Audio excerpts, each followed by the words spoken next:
Sainik school వివాదంపై బండి సంజయ్ స్పందించారు. హుస్నాబాద్, సిరిసిల్ల జిల్లాలో సైనిక్ స్కూల్ కోసం గత నెల 15న రాజ్నాథ్ సింగ్ ను కలిశారన్నారు. రాష్ట్ర ప్రభుత్వం సైనిక్ స్కూల్ ఏర్పాటు కోసం వెబ్సైట్ లో దరఖాస్తు చేసుకోవాలని సూచించారు.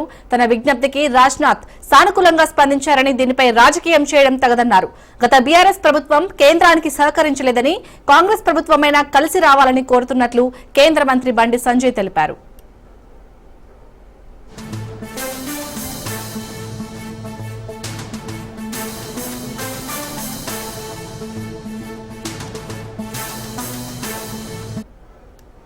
సైనిక్ స్కూల్ వివాదంపై బండి సంజయ్ స్పందించారు. హుస్నాబాద్, సిరిసిల్ల జిల్లాలో సైనిక్ స్కూల్ కోసం గత నెల 15న రాజ్నాథ్ సింగ్ ను కలిశారన్నారు.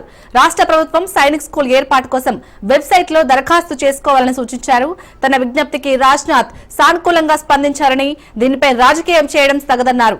గత బీఆర్ఎస్ ప్రభుత్వం కేంద్రానికి సహకరించలేదని, కాంగ్రెస్ ప్రభుత్వమైనా కలిసి రావాలని కోరుతున్నట్లు కేంద్ర మంత్రి బండి సంజయ్ తెలిపారు.